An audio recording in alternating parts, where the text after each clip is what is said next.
Hair transplant द्वारा लगाए गए बाल सफ़ेद हो सकते हैं या नहीं हो सकते हैं, ग्रे, या कब वो ग्रे होंगे, कब वो सफ़ेद हो जाएंगे। ये सवाल अक्सर लोग पूछते हैं जब वो हेयर ट्रांसप्लांट के बारे में बात करते हैं कि डॉक्टर साहब मेरे बाल जो हैं वो सफ़ेद बहुत हो रहे हैं, तो क्या ट्रांसप्लांट किए हुए बाल भी सफ़ेद हो जाएंगे या वो नहीं होंगे।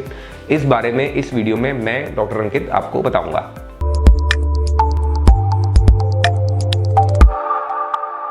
देखिए दोस्तों, हेयर ट्रांसप्लांट में क्या किया जा रहा है। हेयर ट्रांसप्लांट में आपके सर से पीछे के हिस्से से हेयर रूट्स निकाले जा रहे हैं। हेयर रूट्स कुछ इस तरह से निकाले जा रहे हैं कि वो बालों की जड़ को साथ में लिया जा रहा है और उन्हें आगे लगा दिया जा रहा है जड़ के साथ। अब जब जड़ के साथ हेयर ग्राफ्ट लगाया जाएगा तो उस जड़ में से बाल आजीवन नॉर्मली ग्रो करता रहेगा। आप उसकी नेचुरल नॉर्मल कटिंग करते रहेंगे और वो आपका एक नॉर्मल नेचुरल बाल हो जाएगा जिसमें कुछ भी आर्टिफिशियल नहीं होगा। ये प्रोसेस हेयर ट्रांसप्लांट में की जाती है। हमारे शरीर में जब हम कोई भी टिश्यू, कोई भी चीज़ हम जब एक जगह से निकाल कर दूसरी जगह लगाते हैं, चाहे वो स्किन ग्राफ्ट हो, चाहे वो हेयर ग्राफ्ट हो, चाहे वो बोन ग्राफ्ट हो, वो कोई भी ग्राफ्ट हो, तो वो चीज़ हमेशा वैसा बिहेव करती है जहाँ से ली गई है, ना कि जहाँ लगाई गई है। जैसे कि मैं अगर यहाँ से बाल निकालता हूँ तो जो भी बाल की ओरिजिनल प्रॉपर्टीज़ हैं, ओरिजिनल कैरेक्टरिस्टिक हैं, फीचर है, जो उसकी बनावट है, वो वैसी ही रहेगी जैसी कि वो डोनर एरिया पे थी। मतलब अगर मैं एक सफ़ेद बाल उठा रहा हूँ और लगा रहा हूँ नई जगह, तो वो सफ़ेद ही ग्रो होगा। और अगर मैं काला बाल उठा रहा हूँ और नई जगह पे लगा रहा हूँ तो वो काला बाल उसमें से ग्रो होगा। हेयर ट्रांसप्लांट से उस बाल की ओरिजिनल जो फीचर है, ओरिजिनल जो प्रॉपर्टी है, जो उसका बनावट है, उस पर कोई फर्क ट्रांसप्लांट द्वारा नहीं आएगा। जैसा बाल था वैसा ही वो यहाँ पर नई जगह पर दिखेगा।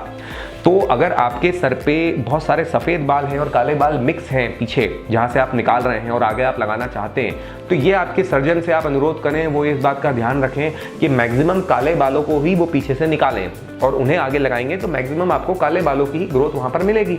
और अगर सफ़ेद बाल निकाल लिए जाएंगे और आगे लगा दिए जाएंगे तो आपको सफ़ेद बालों की ग्रोथ मिलेगी। एक बात तो ये है। दूसरी बात यह है कि मान लीजिए कि बाल तो सारे काले हैं, हमने सारे काले बाल निकाले हैं और आगे लगा दिए हैं और हमें नॉर्मल ग्रोथ मिल गई है। अब ये बाल सफ़ेद कब होंगे, सवाल ये खड़ा होता है, क्या ये सफ़ेद होंगे या नहीं होंगे, और अगर होंगे तो कब होंगे। तो देखिए दोस्तों, इसमें कोई हेयर ट्रांसप्लांट सर्जन द्वारा कुछ नहीं किया जाएगा। इसमें कोई किसी चीज़ का, कोई टेक्निक का कोई रोल है या ऐसा कुछ नहीं है कि ऐसे करेंगे तो सफ़ेद कम होंगे या वैसे करेंगे तो ज़्यादा होंगे, ऐसा कुछ नहीं है। आपके अपने बॉडी की जो टेंडेंसी हेयर ग्रेइंग की है, बालों में सफ़ेदपन आने की है, वही टेंडेंसी यहाँ पर भी काम करेगी, जिस पर किसी का कोई कंट्रोल नहीं है। हाँ, कुछ मेडिकल ट्रीटमेंट द्वारा आप इस ग्रेइंग को डिले कर सकते हैं या कुछ तक कंट्रोल कर सकते हैं। वो एक अलग टॉपिक है जिस पर हम डिस्कस करेंगे कि किस हद तक ग्रेइंग कंट्रोल की जाती है। तो वो सब चीज़ें आप ट्राई कर सकते हैं जो आपको करना है। लेकिन हम अगर मोटे तौर पर कहें तो किसी सर्जिकल प्रोसेस की, किसी टेक्निक का कोई वेरिएशन का कोई प्रभाव हो या कोई सर्जन इसमें कुछ खास अपनी तरफ से योगदान दे सकते हो तो वो आपकी सफ़ेदी बालों की रुक जाए, ऐसा कुछ नहीं होता। आपके बाल यहाँ से निकाल के यहाँ लगा दिए हैं। अब जब आपकी बॉडी की टेंडेंसी है बाल ग्रे होने की, वो उस हिसाब से ग्रे होंगे, जितने समय चलने हैं वो काले बाल उस तरह से दिखेंगे।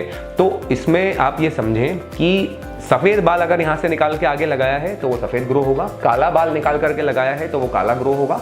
तो अगर हाँ मिक्स बाल हैं पीछे तो आप ज़रूर अपने सर्जन से डिस्कस कर सकते हैं कि मैक्सिमम काले बालों को ही में निकालें, इस बात का वे ध्यान रखें। और अगर सारे काले बाल निकाल करके लगाए हैं जो आज आपको दिख रहे हैं काले, तो वो सफ़ेद कब होंगे, इसका जवाब ऐसे किसी के पास नहीं है।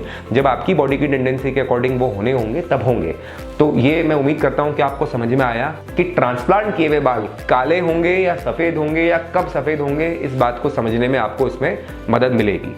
अगर इससे जुड़ी और भी कोई बात आप ट्रांसप्लांट संबंधित हमसे पूछना चाहते हैं तो बेशक नीचे दिए गए नंबरों पर आप संपर्क कर सकते हैं। धन्यवाद।